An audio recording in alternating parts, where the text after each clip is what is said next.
Let's meet the board of Approved Software Limited.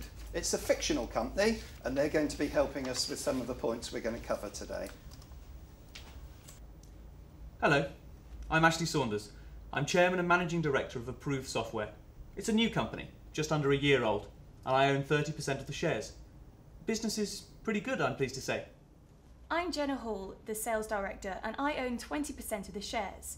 I joined the company 6 months ago as part of Ashley's plan to grow the company with a pretty ambitious business plan. I'm James Blake and I'm the Product Development Director here. I joined the business almost a year ago and 2 months ago I was made a director.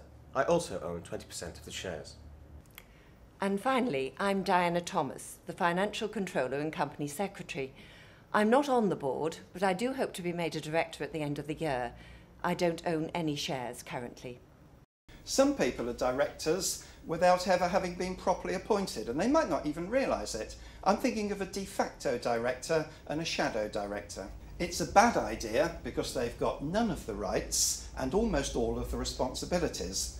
And that means that they could be prosecuted like the other directors if something wrong is done, and they could even be personally liable for the debts if the company trades whilst insolvent, for example. It doesn't often happen, but the risk is there. You've got me worried.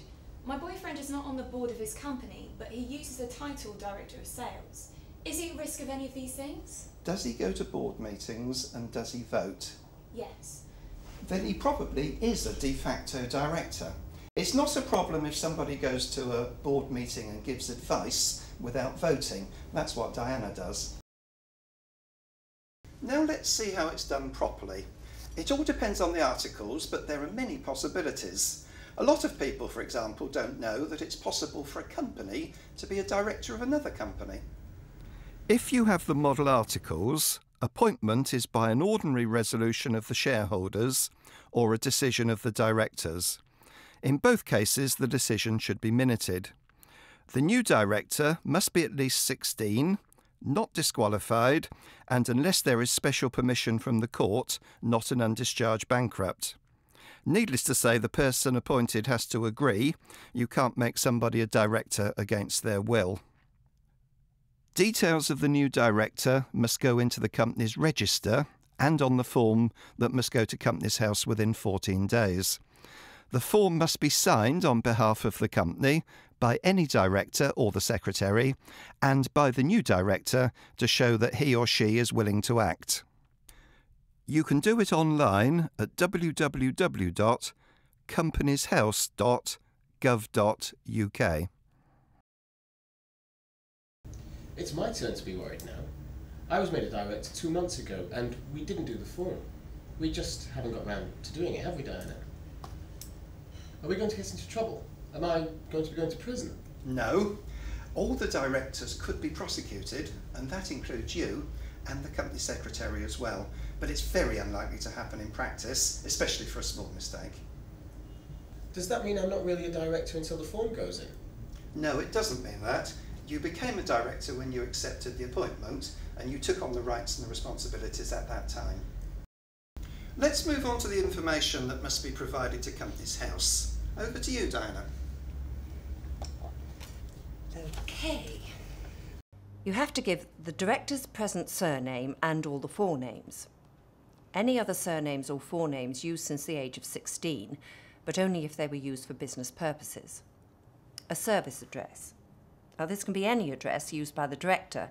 It's allowed to put the company's registered office, and that's what many directors do. The director's actual residential address. Now, this means the place where the director actually lives. It goes to Companies House, but the public can't see it. The country or state in which the director lives. The director's date of birth. Now, this must be given. There are no exceptions. The director's nationality and the director's occupation. Of course, if anything changes later, Companies House must be notified on a different form. I've been a director of my brother's company for some years now, and my home address is available at Companies House, and I get junk mail as a result.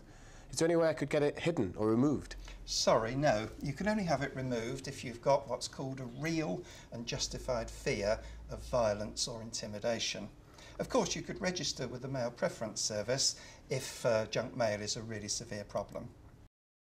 Can we talk about how someone loses office as a director, other than if they resign, of course? Well, it can happen if they're barred by law. That happens if they're disqualified by a court or they become bankrupt. But the court can give special permission, but that's very rare. What could lead to disqualification? I'm currently banned from driving. Have I got anything to worry about? Oh, I'm sorry to hear that, but it doesn't stop you being a director. It has to be a company-related offence. It's up to the court, of course, but misleading a company liquidator is a very good example. And of course, the shareholders can vote a director off the board. It needs a simple, ordinary resolution with a simple majority of the votes. Beyond that, it depends on the articles. There are hundreds of possibilities. Retirement by rotation is a common one. If the company has got the latest model articles for private companies, there are 4 circumstances. The director makes a general composition with his or her creditors. That's short of bankruptcy, an IVA, for example. A registered medical practitioner gives a written opinion that the director cannot act and will be incapable of acting for at least 3 months. A court makes an order because of the director's mental health. Please note this means exactly what it says. Acting a bit strange will not do. And of course, death.